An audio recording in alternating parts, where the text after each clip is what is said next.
Good morning, everybody, and welcome to this webinar. This is the fifth in our series of 7 webinars on success in a changing landscape. And today we're going to be concentrating on technology and your team. We do have a guest speaker today as well, Mr. David Taylor-Hines, no relation to Mr. David Taylor here at Harts. The previous webinars have all been recorded and they are up on YouTube, and this webinar is being recorded and will also appear on YouTube later on today. If you've missed any of the previous webinars, please feel free to go onto YouTube, search for Harts Limited, and you'll be able to have a look at any of the previous webinars that we've done and catch up on any points that you've missed. Please feel free to recommend these to anybody. This is all about us helping everybody else and make sure that we all can benefit from this. These webinars hopefully are going to be interactive. If you want to jump in with a question, please feel free to use the chat box, which is in the top right hand corner of your screen. You can post a question on there. You can also unmute yourself just by moving your mouse over the microphone button and turning it from red to green. And you can jump in with any questions or any comments because we are going to be asking 1 or 2 questions during this morning and just so we can gauge what people are doing generally. We have to read out a disclaimer. The following presentation is produced for general guidance only, and professional advice should always be sought before any transaction is undertaken.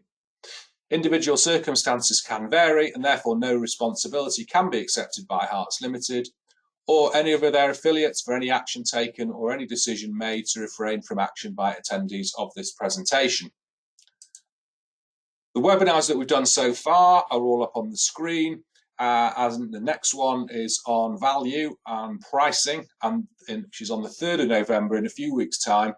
And then on the 17th of November, I'm still hoping to have a discussion group with people who have seen it and done it and can pass on some tips to you in relation to growing your business during the recession.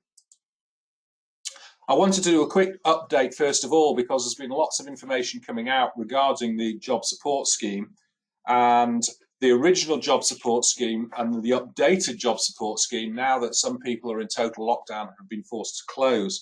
It may well be that in Manchester we're going to end up that way, in Manchester and Cheshire. We know Liverpool has gone down that route. So let it be useful just to spend a couple of minutes just reminding people of the job support scheme. This is coming from 1st of November 2020, which is the end of this month. The old job retention scheme finishes and the new job support scheme opens, and that runs for 6 months until April 2021. And employees must be on an employer's payroll on or before the 23rd of September 2020. So you must have made a submission to HMRC on or before 23rd of September 2020. In order to support viable jobs, the first 3 months of the scheme, the employee must work at least 33% of their usual hours, and after 3 months, the government will consider whether to increase the threshold or not. For every hour not worked by the employee, the government and the employer will pay a third each of the usual hourly wage for that employee, capped at £697.92. Grant payments are covered in arrears, and usual wages cover the rules previously adopted for usual wages. They've got to work, as I say, at least 33% of their usual hours. Basically, it means they end up getting 77% of their standard wage, and the employer will also pay the employer's NI and auto-enrolment contributions. Now, that job support scheme has been expanded for closed business premises, and this only came out a few days ago. So in line with the rules already announced, if we end up going into complete lockdown and some businesses have to close, again, all employees with a UK bank account and a pay-as-you-earn scheme registered on or before the 23rd of September 2020 can claim on the scheme. And the scheme will pay a grant to the employer calculated on the number of eligible employees who have been instructed to and cease work at the relevant premises. Employers will only be able to use the scheme for employees who cannot work for that employer. So employers must be instructed to and cease work for a minimum of 7 consecutive or calendar days, and an employee can return to work at a later date. And businesses required to close as a result of specific workplace outbreaks by local public health authorities are not eligible for this scheme. Similar to the job support scheme, employees receive 2/3 of the wages for the time not worked, and the grant per eligible employee is available from the UK government is 2/3 of their normal pay up to a limit of £2,100 per month. And you can claim under the rules, which only announced on the 9th of October, spelling out any other relevant points. Employees cannot be made redundant or put on notice of redundancy during the period within which their employer is claiming the grant for that employee. And the whole of the grant has to be used to meet employee costs. It doesn't cover Class 1 employers, employers NI contributions or the pension contributions through auto-enrolment, but they are still payable. It's a temporary scheme. Again, it's available from 1st of November 2020 for 6 months, and again will be reviewed in January. And you can make a claim on a monthly basis from December 2020. The usual checks from HMRC will be put in place, and HMRC intend to publish the name of employers who have used the scheme, and employees will be able to find out if their employer has claimed for them under the scheme. And usual stuff from HMRC, they will continue to operate a hotline for individuals to make reports of any fraudulent claims they may be aware of. So that's just basically to put a few people off. Okay, so that's the update on the job support scheme. What we're going to cover this morning is technology and your team. We're going to have a look at staffing, we're going to look at staff motivation, and then we're going to have the use of technology, and we want to hear from you as well with your experiences during all of this as well. So, looking at employees, we know that the furlough scheme is coming to an end at the end of this month, and then we have the new job support scheme coming in on the 1st of November. We still have a number of companies where their employees are still on furlough, and you want to try to bring them back, or businesses. We know that the recession, we've seen growth has been gradual rather than a big quick bounce back, but companies are bringing back employees. But you might not want to bring them back full time. So obviously we have the part-time furlough scheme in place, but rather than laying off staff, you want to probably look at more operational improvements, because you've got disadvantages in laying off staff, which we'll come on to. So you want to maybe consider short-time working. So rather than coming back full-time, they're coming back part-time. Have a look at performance-related pay and maybe redeploy people across the business. You don't want to potentially get rid of people because you may well not be able to support the business going forward. Have a look at 0 hours contracts. They have had a bad press in the past, but maybe this is now an opportunity where if you can agree with the employee, then a 0 hours contract may well be worthwhile. Have a look at short-term pay cuts. Now, it was interesting. I was on a seminar yesterday where, or rather, if you watched Who Do You Think You Are last night with Jodie Whittaker on, she was looking back in her history, and her history was all about coal mining in North Yorkshire. And in 1921 and in 1926, the coal miners had to take pay cuts of up to a third. There was a massive strike, led to a general strike. We were in a time of depression and recession. But at the end of the day, they had to cave in after a few months.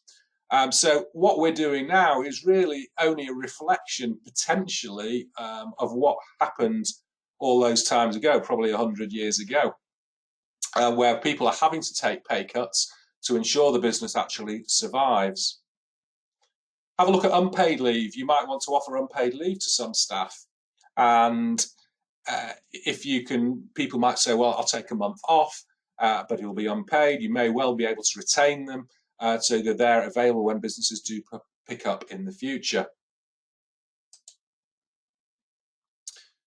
So if you have to lay off staff and you can't go through all the stuff we've just talked about, and bear in mind, I'm not an employment lawyer, although we do have a number of links with lawyers if you need any help, or an HR consultant. We've had one help us out on this before. Then please feel free to get in touch. But look at those with under 2 years service. Have a look at redundancy costs. You can use the furlough period at the moment. You can still do that to pay notice periods, although we're coming right to the end of that. You also need to consider the cost of rehiring later on. We all know recruitment companies do charge a premium for getting the right amount, the right type of staff. It may well be that you don't want to lay people off on the basis that if you do that, you're going to have to spend a lot more on recruitment, training, finding out how people work and so on. And also you've got to be able to meet your customer requirements. So if you're laying off staff, you may well mean that more people have to do the work that they were doing. They may have to be retrained in a different part of the business. So if you can avoid that, that's even better. You've got to get the rules right, because if you're not, you'll end up in an employment tribunal, and that's the last thing you want. So do get professional advice to ensure that when you do lay off staff, that you're following the correct procedures. There are also insurance cover to cover you for this as well, and it's normally within your usual insurance. We also have staff returning to work, and we've seen objections to this before. Now, these I think are coming less and less, certainly during the summer.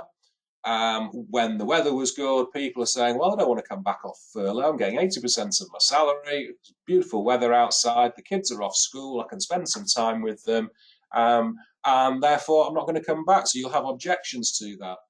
You'll also have objections from the staff who are working and have been working throughout the furlough period and be working for 100% of their salary, but working flat out to cover the people who are not there as well. So you've got to be able to manage that situation. I think it's coming less now as we're coming into autumn, and the kids are back at school, and financial considerations might come into play. You may well find that the objections are getting less, but you can bring people back part-time and make sure you actually consult with them and get the paperwork right. Holidays are also a consideration as well, because people who have been on furlough and are now coming back are entitled to their holidays as well. So you might have to build that in to your staff planning. Let's have a look at staff motivation and how COVID actually affects this. There was a very interesting survey done, and back in the US, between 2010 and 2015, 20,000 people were surveyed. And they were asked, and they would find out where there was actually no choice on where they wanted to work. People who worked in an office were actually far more motivated than those who worked remotely or worked from home.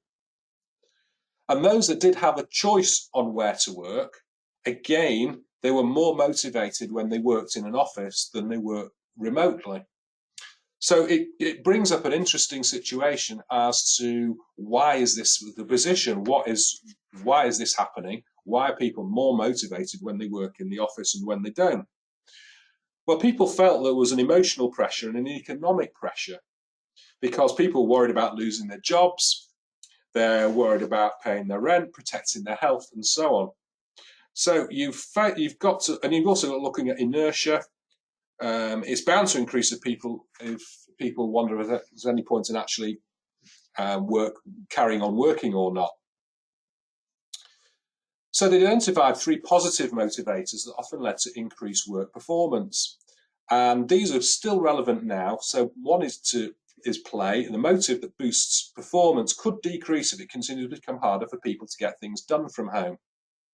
So people might miss the joy of problem solving with a colleague, or the ease of making a decision when everyone's in one room. People's purpose could also decline because they don't see the visibility. They're in isolation. They don't see the visibility into an impact on clients or colleagues, especially if no one's there to remind them. And then potential could disappear because if people can't gain access to colleagues that teach and develop them. So basically, you've got to adapt. You've got to change the way we actually do things. So if people are continuing to work from home, we have to start to motivate them. And so more stuff that's come out of this study is as follows. Generally, we need to ensure that we adapt as employers or as business leaders so that you can motivate the people who are working from home, because we recognise not everyone is going to be able to work back in the office.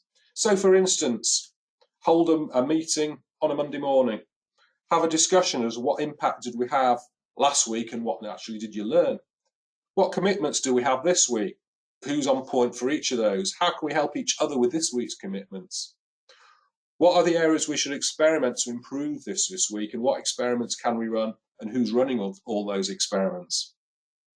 And then maybe for the rest of the week, you have an individual meeting with each of your team to help motivate them, tackle challenges, and so on.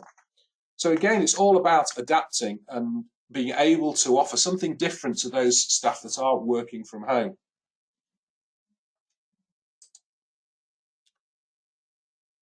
Also, bear in mind that there are physical things that we can do to staff, and how do you actually motivate them in other ways as well? So do you actually know what motivates your staff? Because bear in mind, cash doesn't always do it. So for instance, if you're giving a small cash reward to somebody, it may be £50 as a voucher or something like that, or if it's £50 in cash, by the time you deduct tax and national insurance from it, it only ends up being a relatively small amount. So do you actually know whether cash is the motivator or not? Have you actually surveyed your team members?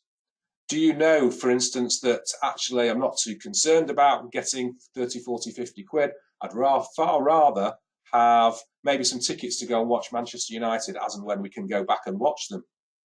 Or maybe somebody is dying for a piece of tech, and you can go and get that tech for them. That might be something that's going to motivate them more than simply cash. So you've got to find out what motivates your team members. And these incentives should always be specific, measurable, achievable, relevant, and timely. So, some incentives to think about, and there's some very interesting stuff that you can actually do. So look back and celebrate any wins. Goal setting, recognise some achievements, but make sure you've got some firm guidelines. So give rewards, give free food, give vouchers, reward from past activities, keeping people disciplined and focused. We've talked about having online meetings, but make these fun. Be understanding, share personal stories, get everyone involved with being in your team. You might want to share a congratulatory message, but do it by post. People are so used to getting an email, it just gets lost in the morass of emails. Just send them a letter saying, thank you very much for doing this project, it's worked out brilliantly, and they've got something that's tangible that's actually coming into the post. Brainstorm, people. Gamify some of the stuff that you actually do. Have fun as well. Make sure you've got activities for your team and everyone gets involved. Some of the things that we've also got, which we can go through, people are looking at Spotify premiums or Apple Music subscriptions, giving people plans as well. Those are also very useful. Book of the month, charitable giving, gift cards. There's coffee memberships, beer memberships. Do a feature on them in the company newsletter. Send care packages, for instance. So you want to go, if you have a particularly good one, send people away for a weekend. Get a personalised sticker or mugs with their name on it. All sorts of bits and pieces that you can do. There's loads of stuff that you can do to actually start incentivising staff, all of which is very cheap to do and can have a bit of fun at the same time. Also, get organised, create new processes, tidy away old documents, review old documents with new sets of eyes. Get people to do this and say, right, let's have a clear out. We're working differently now. Let's have a think about how we're actually working as well. Focus on the positives. Ensure if people are actually working from home, ensure that they actually do stop working. You'll probably find that if people are working from home, they're going to say, right, well, I've got to take my kids to school and bring them back to school. Bring them back from school. I'm not going to be working during those hours, so I'll make up the time in the evening. You need to set some parameters. You don't want them working all the time, so ensure that people do stop working at some point. and allow them to do stuff that keeps them all very interested. And again, it's all about talking to them and focusing on what you can do for them. That's just touching on a number of issues there, and I'm sure there's plenty of people out there. What I'd like to do is, if you would just like to unmute yourself or put something in the chat box, is how do you motivate your staff? What have you actually done to motivate your team? I'd love to hear from you.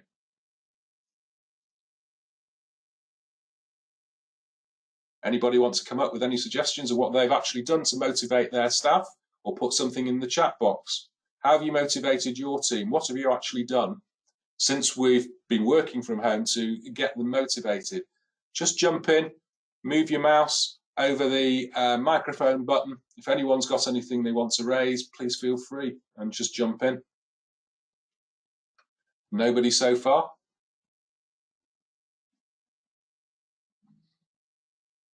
Okay, have a think about what you might want to do.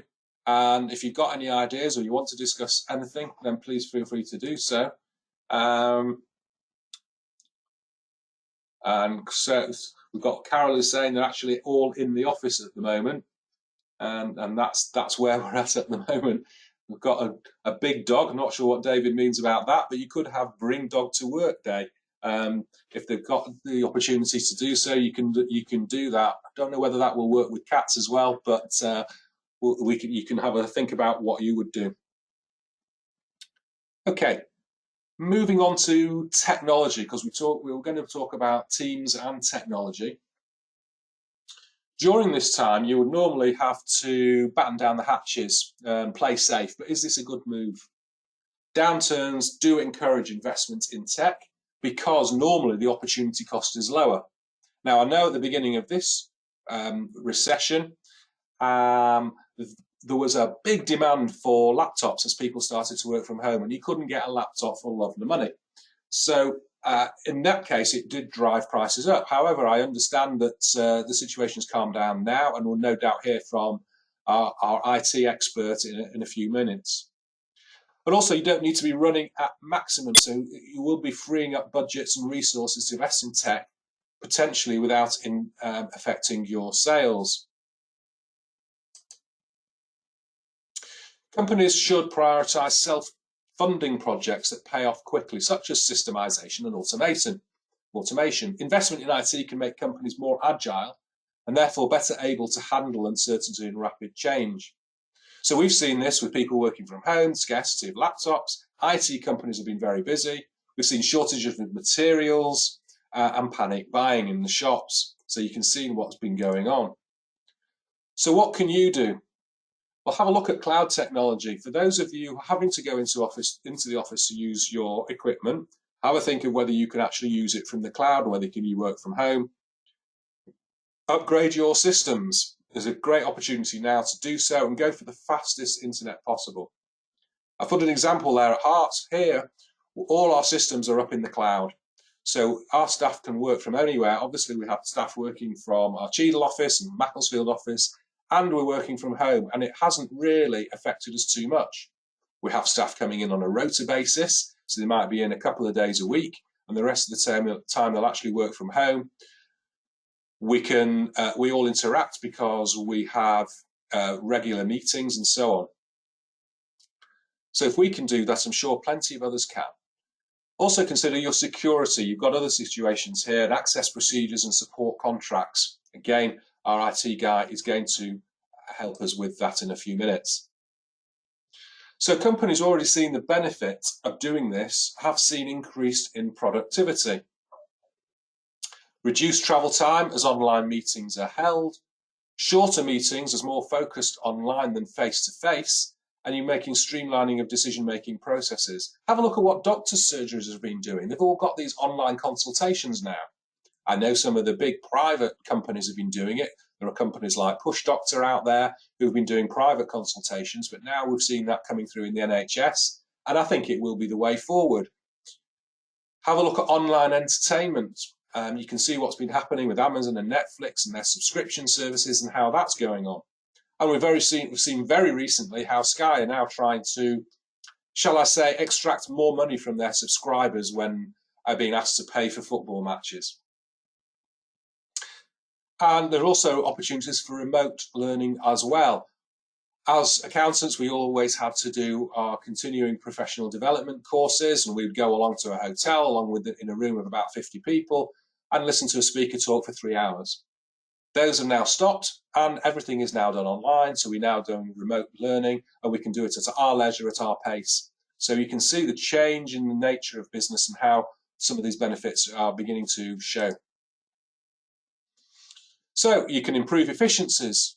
You can have better customer relations because you can keep in touch more. So rather than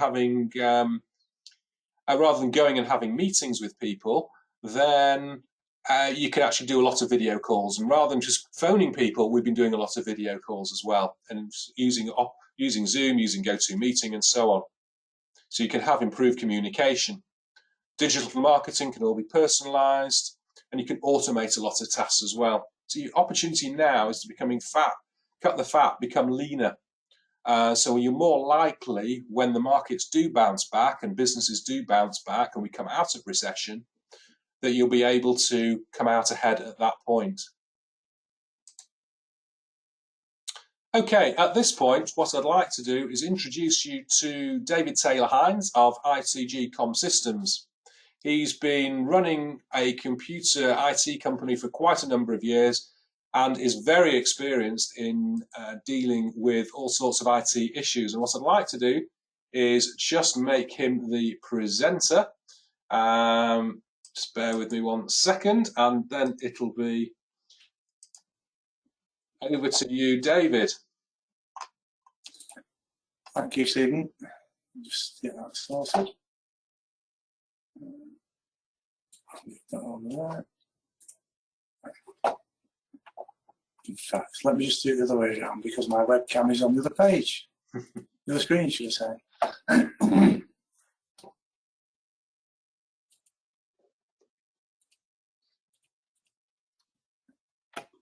Right, let's get that over there.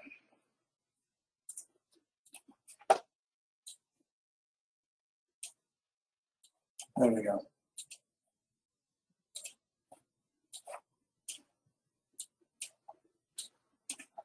Right, a bit of a faff, but we're off. I'm just If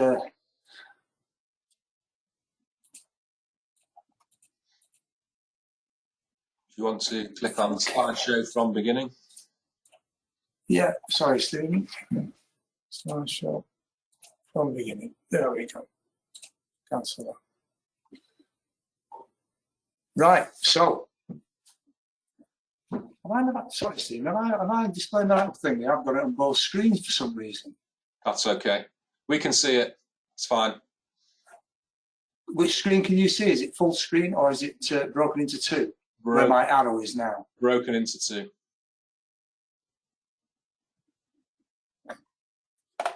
No, that's very unusual. Sorry about this, chaps. Let's get back onto that again. Is that any better? Perfect. Away you go.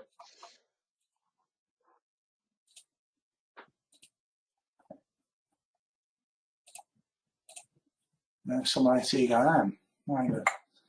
Right. Okay, so who are we? So my name is David Taylor-Hines, as Stephen has said. Been in the game for about 30 odd years now, and we run a managed service, a small managed service provider, as the screen says, supporting IT and voice telecoms in the SME market. So we're established in 2003, and as displayed, we've grown inside by referral, which is a good thing for us. Anyway, what do? We provide reliable, fast IT support and phone systems to keep you guys working from basically anywhere you choose to work from. And sorry, Stephen, this is not working properly. Can you hear me, Stephen? Yeah, we can hear you. Carry Stephen? on. Yeah, we can hear you. Right. Okay, what can you see here? Because this is not going across for some reason. We can see your Beating the Recession Technology slide. Right, okay. Right, okay. Okay, that's fine. Gotcha. Right, okay. So what we found with our clients. So obviously when the recession, when this COVID-19 first kicked off, there was a big worry amongst our clients. What are they going to do? Can they actually survive during this period of time? No one really knew whether they could work from home or not. It was just what everybody was talking about. We were quite surprised and relieved to find out that the technology that allowed them to do this, they already had at their fingertips. They'd just been ignoring it for quite a long time. What we did, excuse me, anybody with a 365 account, we're using obviously Outlook for their email. We started to explain to them how to use shared calendars. We started to show them how to put all their data into OneDrive or SharePoint, which is the back end of OneDrive. We quickly transferred people away from file and print servers into the cloud. Some guys have been on the way there. Other guys have not. But what we did, we transferred everybody up into 365. That allowed them to continue using their emails on. It allowed them to then send people working from home who were able to securely access the company data as normal. We then introduced them to OneNote and Teams. OneNote was initially to, I don't know if anybody's used OneNote, please speak out. But it's a great way of collaborating. It's a great way of creating little groups and notes which can be instantly shared throughout the company. They can be kept private, they can be put into groups, they can be infinitely configurable. The best part about OneNote is that everything that you put into OneNote is searchable. So if you get what the subject matter is, type in a keyword, you're going to get what you're looking for. So we've started putting everybody into 365.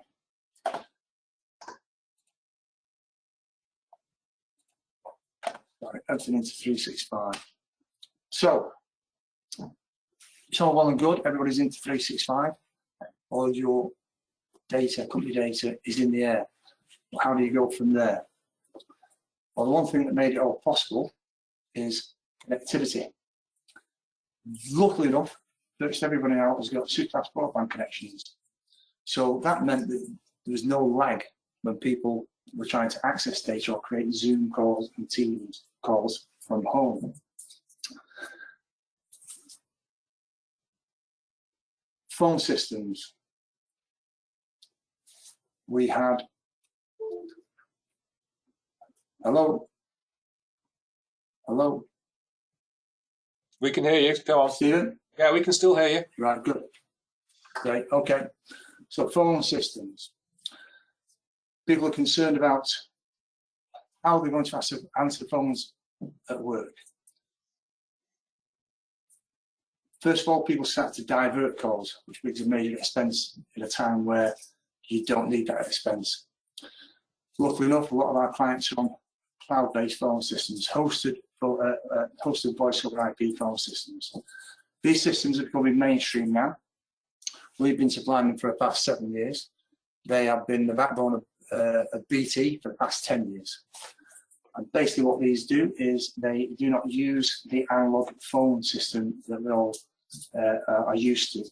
They plug into your broadband router and they transmit voice calls over the internet. The beauty about this solution is you can use these phone systems from wherever you choose. So we had our clients either take their desk phone home, plug it into their home router, and they had access to their corporate phone system as normal. All extensions were the same, hunt groups were the same, round robins, you just might as well be sat in the office. We've even had guys debunk through to Spain and Cornwall for this period of COVID, and they've been working from home, working from those locations as though they're sat in the office. It works fabulous. Anybody who couldn't, or should I say, anybody who couldn't work on a laptop from home or from the desktop computer, we managed to give them remote access to their works machines. If they couldn't take the phones home, we put a soft phone on their desktop or their laptop, or we put an app on their mobile phone, which give them, again, access to the corporate phone system. All these things have allowed people to work from home quite easily with least possible problems. The only exception is the line of business apps, where where applications needed to run a production line or something like that in a factory. There is no solution for that at the moment. Those have got to be site-based. But apart from that, there is no real need to have a file and print server, traditional file printer in the average office. And that's another cost saving. You don't buy expensive servers, you don't need to maintain expensive servers, and you've no need to back up. So that's what I found. So we start to question our clients along this period, saying, "Are you finding things? You know, everything going well? Blah blah blah blah." And this is what's been coming back. So rather than just labelling what's going on there, this is what we're saying. Improve communication. Fully enough, people are outside the office. I know what you were saying, Stephen, about motivation and communication. We've seen from what we can gather, we've seen it pick up because people are on the phone to each other more. If you are on the company phone system, no matter where you are, you're not paying for these calls because they're all internal, no matter what your location. So we've seen directors saying that we've seen staff efficiencies, not across the board, because obviously some people take to working from home a lot better than others. But most people have been able to spread the work throughout the day, put the washing on, get the tea ready, do a bit of hoovering up, just whatever they have to do in their life. And they've been working a bit more, they've been spreading the work out throughout the day, maybe going until 7 o'clock at night, which is not ideal and not recommended for most. But they've been able to adapt and do what's comfortable for them. Virtually everybody has been saying, I don't have to sit in traffic. I don't have to pay for parking. This is fantastic. I can take my dog for a walk. It's really gone right across the board that people are adapting to working from home just because of the amount of time it gives them back in their lives. Support calls. Now, we thought support calls would go through the roof. People are sat at home, you know, they're going to make mistakes. You're going to need more handheld. Not at all. It seems that people are less distracted. People are concentrating more. We're hearing less from them, which is great, but that increases productivity. Clients is a very interesting one. So our clients have been furloughing people. Some have had to lay people off. But what most people have looked at straight away is once we've implemented the VoIP phone systems and once we've given them the ability to work from home, people are looking at the rents. And these are just 3 examples. One guy, Stephen knows actually, he's sacked his office up in Norwich. He's saving himself 15.5k because he knows his office staff are working from home. Just as good. Another guy, 45k saving. He moves out this month. He's just spread his lads from home. 45k. You can't grumble at that. Wolverhampton is interesting. This guy employs 129 people, most on the production line, but he has a 22-member sales team. He also has a sales development team of 6 who he has kept together simply because they bounce off each other very, very well. So he's put them in an office 3 times the size. But this 22-member sales team, they've all gone home. With equipment with Teams, with equipment with Zoom, whatever the preference is with them working with the clients. They're They have never been so busy in the 27 years that they've been in business. They have never been so busy. Because of that, they have reduced, this didn't go down too well, but they have reduced the company car count from 22 to 4. Simply because you do not need to travel. It's been proven. And the guy who runs this team, well, he must do what he must do 40, 50,000 miles a year, and he always has done all his life. Now he doesn't do it. He's using Teams and he's using Zoom.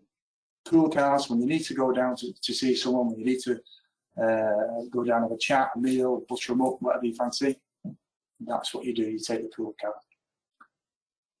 The team, quite interestingly, because obviously sales, very chatty people, get on well with each other. So they created a chat room for their own business with using Teams. And that is purely for the sales side of the business. But then they've also started to create personal chat rooms, which they can have a bit of banter between themselves. And that keeps the morale up, that keeps the motivation up, that keeps the competition up between the team. They've also then started to do for specific clients. So not only are they touching base with the client with a phone call every now and again, they now have a team chat room for that client. So they can just ping them a message, they can just have a bit of banter with that client during the day, whenever they fancy. And because Teams is on your mobile phone, if you wish it to be, and on your desktop, that bit of banter can go from business to social. So we're touching base more with the clients. And we've actually looked at these guys and we've advocated other clients to do this. And that is what they are doing now. They're touching base with their clients, the ones that they get on with on a social level. And they're using that to keep in touch. And it's obviously working because business, especially for these guys, has increased, tremendously increased. So using these hosted services like 365 and VoIP telephony, it just allows people to work and collaborate from anywhere at any time. And it merges a bit of business and a bit of social. And it's really working out well for people. So, going forward, so after the initial flurry, obviously, this absolutely went bananas for us. Obviously, before COVID, everybody's going on every now and again. You know, they buy a laptop, they buy a desktop. Once this happened, unbelievable. Curry's sold out of everything apart from the rubbish stuff that they sell. All our supplies, we could not get laptops, we could not get screens, large screens.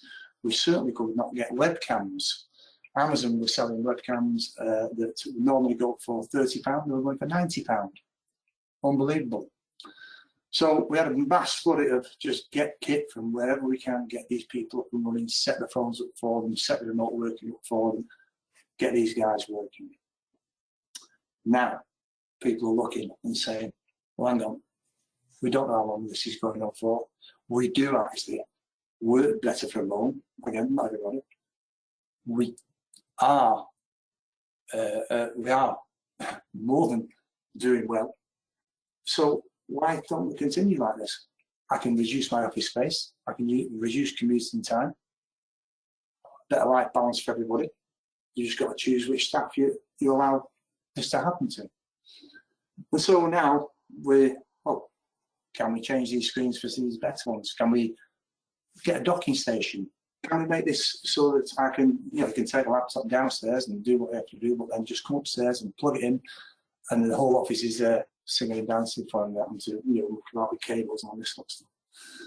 And so we're now seeing people change from what was a temporary solution into a more permanent solution.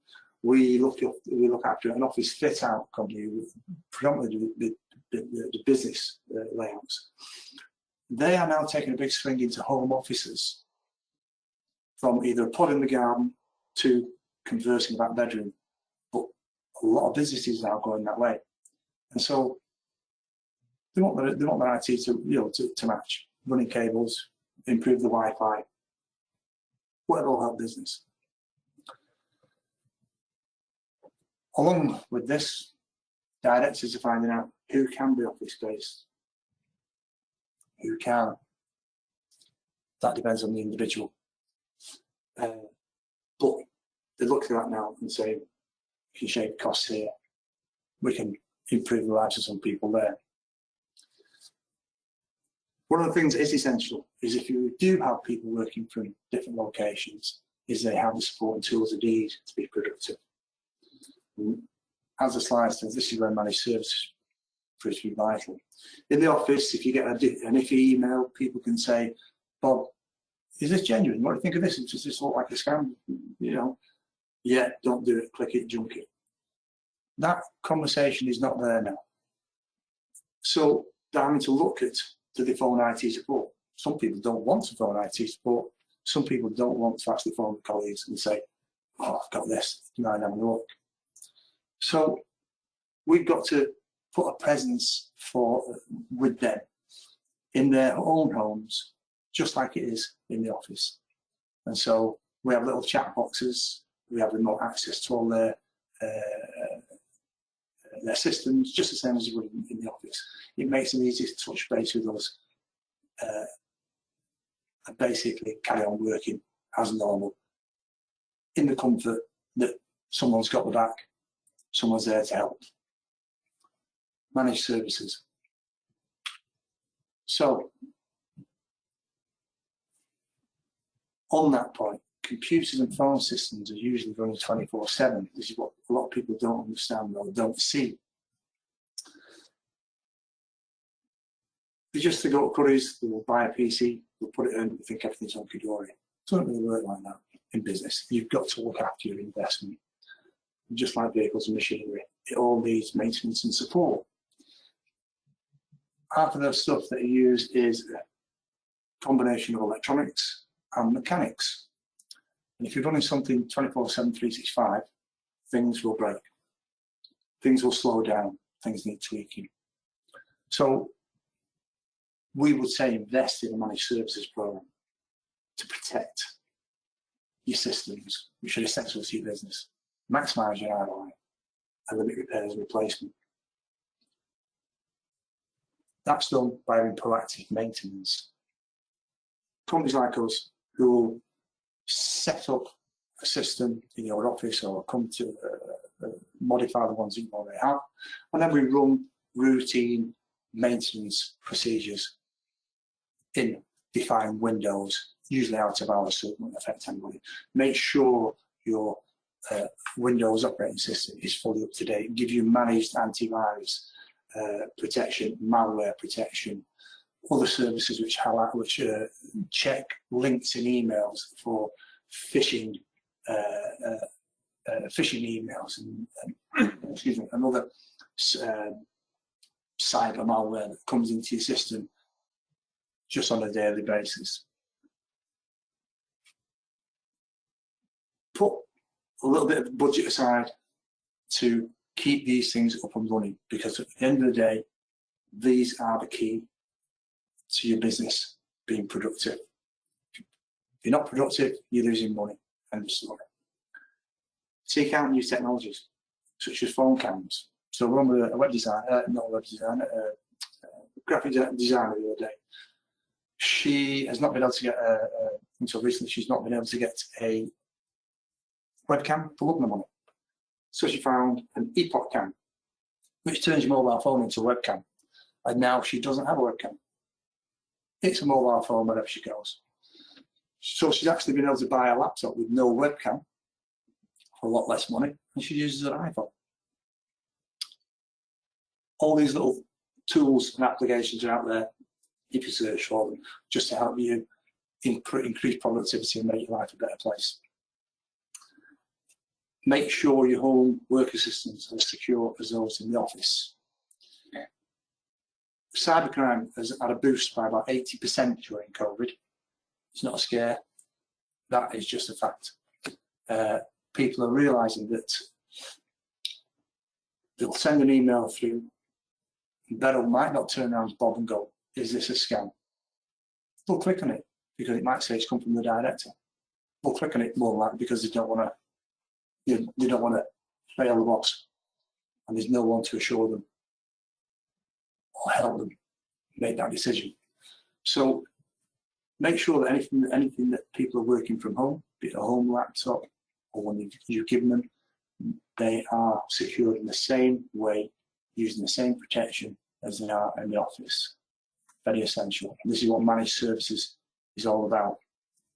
It's giving you the ability to secure your business, your data, look after your investment and your workers, and keep your business safe from financial loss. Now, more than likely people have noticed some slow internet connections. Now the kids are back at school, maybe the Xbox and PlayStation, everything's been turned off. That should increase massively. If it doesn't increase, you've got a problem. Easiest way to do this is to check what availability is in the area for improved broadband speeds. That can be done quite easily, and we'd help you with that if required. BT and Virgin are laying out new cable and new connections all over the country, and it changes week for week. So this week you may not get super fast broadband, next week you will. You've just got to keep checking. That's what we do for our clients.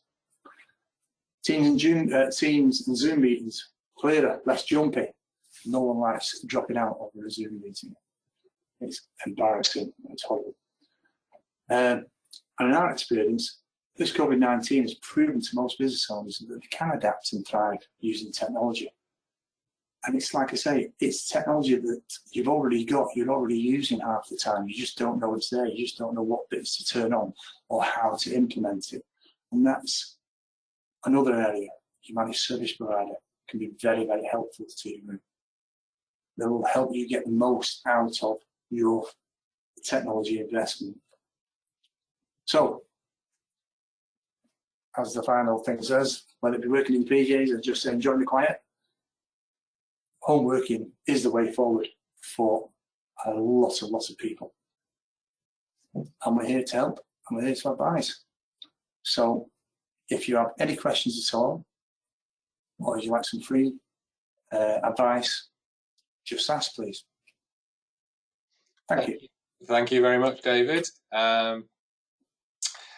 If anybody's got any questions, or any, I know we've run over a little bit, but if anyone's got any questions, please feel free to drop me an email, and I can pass your comments on to David Taylor-Hines at ITG Com Systems, or I can ask you to just get in touch with each other. Thank you very much indeed for that. The next webinar on the 3rd of November is on value and pricing, and on if you're charging the right price. And as I said, after that will be on the 17th of November, we'll be having a discussion group. Anyone who wants to join in with that, please feel free to let me know. So let me just see if we've got any comments in the chat box. We've got one from Andy. Thanks, David. Very, very useful. Great. Anybody got any questions before we finish for this morning? Anybody want to jump in with any questions by unmuting yourself? Please feel free to do so. No. Okay. Thank you very much indeed for joining us this morning. As I say, the recording of this will go up on YouTube today. So if you've missed anything or you want to recap on anything, just go to YouTube, search for Harts Limited, with limited spelt in full, and be able to see a copy of that recording and pick up any points that you may have missed. Thank you very much again for joining us, and I shall hopefully see you on the 3rd of November. Have a good day.